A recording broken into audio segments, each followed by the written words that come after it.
छत्तीसगढ़ में अब सरकार माओवादियों के खिलाफ सुरक्षा बलों का अभियान रोक सकती है?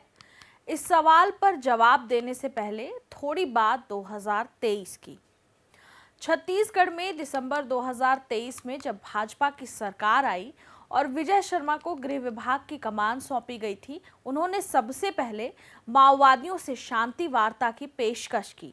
वे कई दिनों तक या कहें कि कई महीनों तक इस शांति वार्ता की बात को दोहराते रहे, लेकिन माओवादियों के स्थानीय प्रवक्ता तरह तरह की शर्तें बताते रहे। जब इस पेशकश के बाद पिछले 13 महीने में 350 से अधिक लोग मारे जा चुके हैं, तब जाकर पहली बार कथित तौर पर माओवादियों की सेंट्रल कमेटी के प्रवक्ता ने शांति वार्ता की पेशकश की है। हम इसे कथित बयान इसलिए कह रहे हैं क्योंकि इस शांति वार्ता को लेकर जारी बयान की पुष्टि नहीं हो पाई है।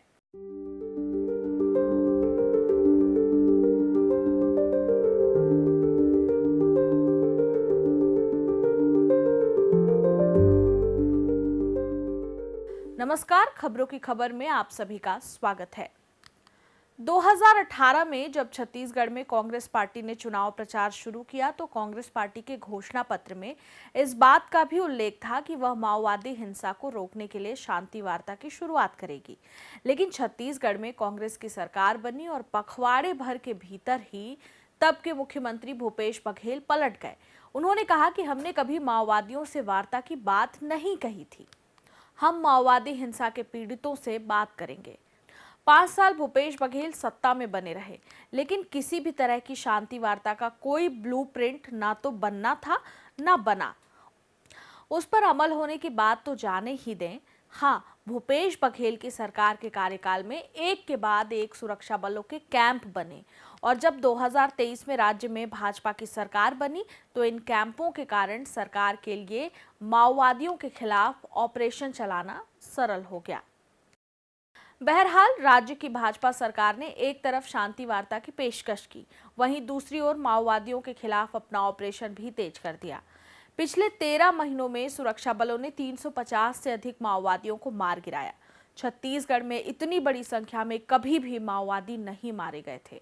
हालांकि कुछ मुठभेड़ों पर सवाल भी हैं, लेकिन अधिकांश मुठभेड़ों से तो माओवादी भी इनकार करने की स्थिति में नहीं है, क्योंकि इसमें उनके बड़े नेता भी शामिल थे।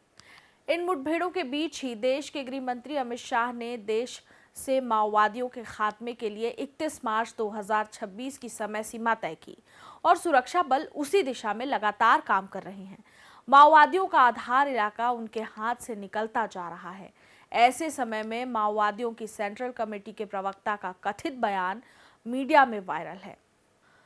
हालांकि इस बयान की अभी तक पुष्टि नहीं हो पाई है कि यह माओवादियों की तरफ से ही जारी की गई है या किसी और की शरारत है। सीपीआई माओवादी की केंद्रीय समिति के प्रवक्ता अभय के नाम से जारी इस बयान में सरकार से तत्काल संघर्ष विराम और शांति वार्ताओं का आह्वान किया गया है। हालांकि इस संघर्ष विराम के आह्वान में कई शर्तें रखी गई हैं, लेकिन इन शर्तों में भी कोई भी बात नई नहीं है। माओवादी प्रवक्ता ने भारत सरकार से ऑपरेशन कगार को रोकने की अपील की है। माओवादी प्रवक्ता ने दावा किया है कि इस ऑपरेशन ने आदिवासी समुदायों के खिलाफ गंभीर हिंसा को जन्म दिया है। इस प्रवक्ता ने तेलुगु में जारी बयान में सुरक्षा बलों की वापसी और माओवादी विरोधी अभियानों की समाप्ति की मांग की है। माओवादी प्रवक्ता ने कहा है कि सीपीआई माओवादी केंद्रीय समिति ने मध्य भारत में निशर्त युद्ध रोकने का आह्वान किया है ताकि शांति वार्ताओं की प्रक्रिया को सुगम बनाया जा सके। प्रवक्ता ने सरकार पर आरोप लगाए हैं कि भाजपा की केंद्र और राज्य सरकार ने कागर अभियान की शुरुआत की, जो माओवादी प्रभावित क्षेत्रों में एक तीव्र उग्रवाद विरोधी ऑपरेशन है। इस ऑपरेशन के परिणाम स्वरूप बड़े पैमाने पर हिंसा, हत्याएं और सामूहिक गिरफ्तारियां हुई हैं। अपनी जन अदालतों में लोगों की नृशंसतापूर्वक हत्या करने वाले माओवादी संगठन के प्रवक्ता ने सुरक्षा बलों पर मानवाधिकार उल्लंघन का आरोप लगाते हुए कहा है कि इस ऑपरेशन में 400 से अधिक माओवादी नेता, कार्यकर्ता और आदिवासी नागरिकों के मारे जाने की खबर है। महिला माओवादी कार्यकर्ताओं के खिलाफ सामूहिक यौन हिंसा का भी आरोप माओवादी प्रवक्ता ने लगाया है। माओवादी प्रवक्ता ने कहा कि कई नागरिकों को गिरफ्तार किया गया और अवैध हिरासत और यातनाओं का सामना करना पड़ा। माओवादी प्रवक्ता ने शांति वार्ता के लिए सरकार के सामने शर्त रखी है कि प्रभावित आदिवासी क्षेत्रों में सुरक्षा बलों की तुरंत वापसी की जाए, नए सैनिकों की तैनाती पर रोक लगाई जाए और उग्रवाद विरोधी अभियानों को तुरंत रद्द किया जाए। माओवादी प्रवक्ता ने कहा है कि यदि सरकार उनकी शर्तों को स्वीकार करती है तो वे संवाद में शामिल होने के लिए तैयार हैं।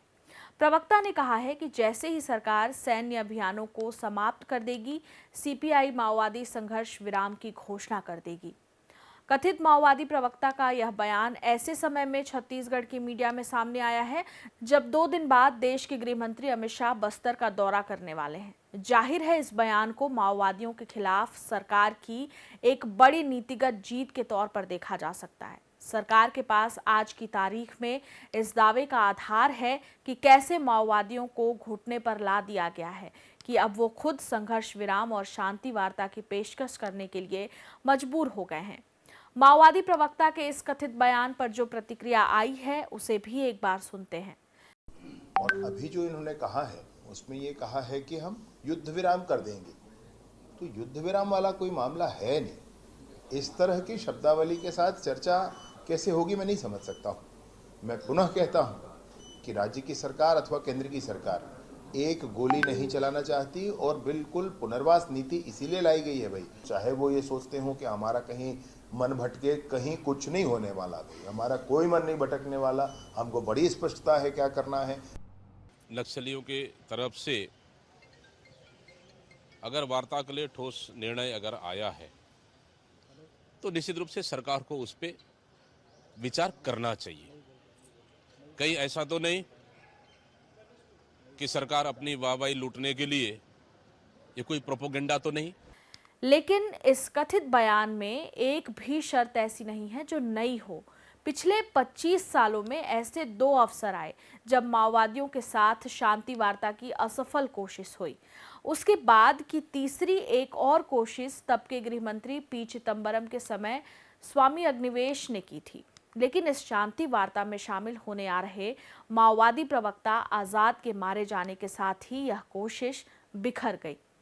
अब जबकि सुरक्षा बलों का दावा है कि वो माओवादियों के खिलाफ एक निर्णायक दौर में पहुंच चुके हैं, ऐसे में माओवादियों की तरफ से शांति वार्ता या युद्ध विराम की पेशकश बताती है कि माओवादी दबाव में हैं और शायद वो चाहते हैं कि किसी भी तरह से सुरक्षा बलों के साथ की लड़ाई को भले कुछ दिनों के लिए ही सही टाल सकें और वे इस अवसर का लाभ उठाते हुए अपने को मजबूत कर सकें।